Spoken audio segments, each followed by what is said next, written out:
adolescentes que trocaram tiros com a polícia. Eles estavam em um carro roubado e não teriam obedecido a ordem de parada dos PMs. Acompanhe. Um morador gravou o tiroteio com o celular. Os policiais fecharam o beco na zona oeste de São Paulo e encurralaram os criminosos que tentavam fugir. Os 5 adolescentes foram baleados, 4 morreram. Este carro tinha acabado de ser roubado e ficou com os vidros estilhaçados e com a lataria cheia de marcas de tiros. A polícia diz que o motorista acelerou ao ver a viatura e não respeitou os sinais de parada. Uma adolescente de 15 anos atingida de raspão foi a única que sobreviveu.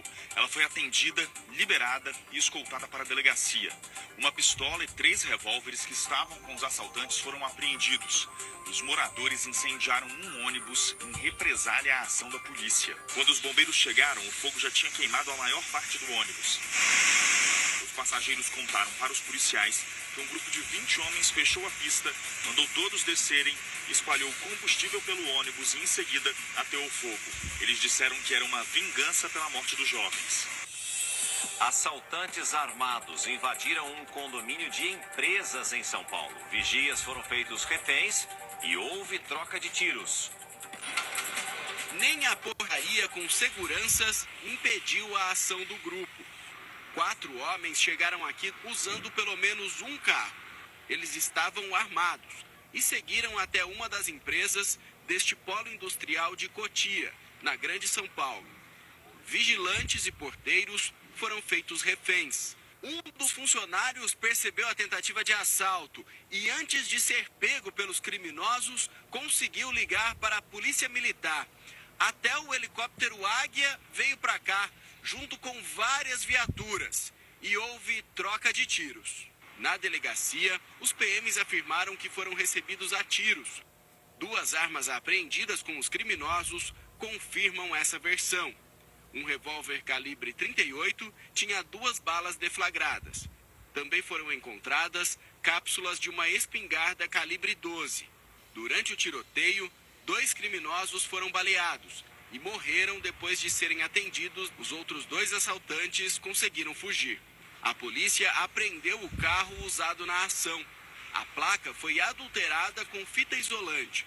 Na semana passada, um dos homens que morreu na tentativa de assalto registrou nessa mesma delegacia um boletim de ocorrência dizendo que o veículo tinha sido roubado. No condomínio de empresas há várias câmeras. As imagens ainda não foram entregues à polícia. Nada foi levado na tentativa de assalto. Uma motorista foi rendida por criminosos armados no meio da rua. Os assaltantes fecham o carro da motorista, descem do carro e apontam a arma para a vítima. A mulher entrega tudo o que tem aos criminosos e sai do carro. Ela não reage. Os criminosos entram nos 2 veículos e vão embora. Ninguém foi preso e a polícia tenta identificar os suspeitos. Esse flagrante foi em São João do Meriti, no Rio de Janeiro. Uma mulher que cumpre pena no regime semiaberto foi sequestrada em frente ao presídio no qual voltava todos os dias para passar a noite. Ela foi torturada e só liberada após pagar o resgate de R$10 mil. Pelas imagens da câmera de segurança é possível ver o momento em que a mulher sai do presídio. Ela cumpre pena em regime semiaberto e estava indo trabalhar. Pouco depois aparece um carro passando. Segundo a polícia, ela já estaria lá dentro, sendo levada pelos bandidos. Ela foi conduzida a um cativeiro, que a gente acredita que não tenha sido em comunidade. Lá permaneceu no cativeiro por cerca de 6 a 7 horas, onde foi violentamente agredida e só libertada mediante o pagamento de R$10 mil. Esse pagamento foi operado pelo filho dela. De acordo com a polícia, os sequestradores queriam um dinheiro que teria sido entregue a ela pelo ex-marido, um chefe do tráfico de drogas em Duque de Caxias, na Baixada Fluminense, morto no ano passado. A gente logrou êxito em efetuar a prisão em flagrante de um mototaxista que foi designado para a quadrilha para receber a segunda parte do valor combinado a título de preço de resgate. Estamos com investigações bem adiantadas para identificar o elemento que efetivamente realizava o planejamento estratégico e a gerência de todas as ações. Em menos de 12 horas, 4 policiais foram mortos em pontos diferentes do Rio de Janeiro. Até agora, nenhum suspeito foi identificado ou preso. O soldado da Polícia Militar, Marçal Teles de Brito, de 30 anos, e o cabo da Marinha, Anderson da Silva Gomes, estavam em um bar na zona portuária do Rio de Janeiro. A suspeita é que eles foram reconhecidos e mortos por criminosos. Os corpos dos dois foram abandonados em uma rua no centro da capital. Já na região da Costa Verde Fluminense, um policial civil foi morto a tiros.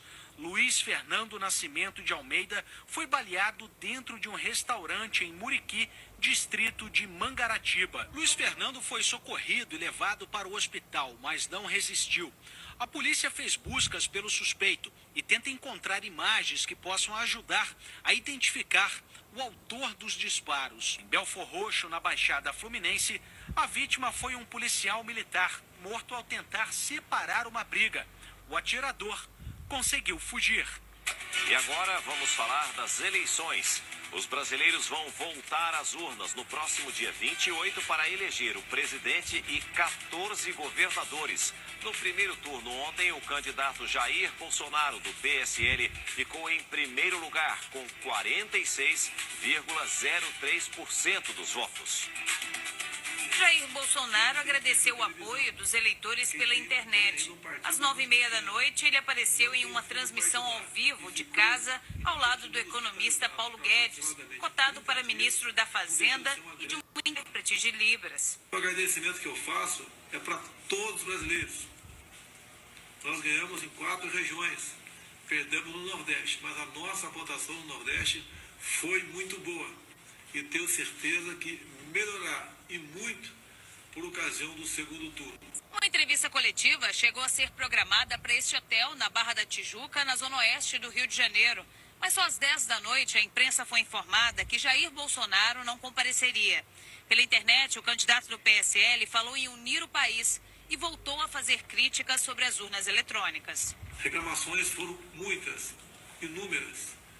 E quando nós aprovamos o voto impresso lá atrás, era exatamente para evitar isso. Lamentavelmente, o sistema ganhou essa primeira batalha aí, derrubando o voto impresso. Jair Bolsonaro foi o primeiro dos candidatos a presidente a votar.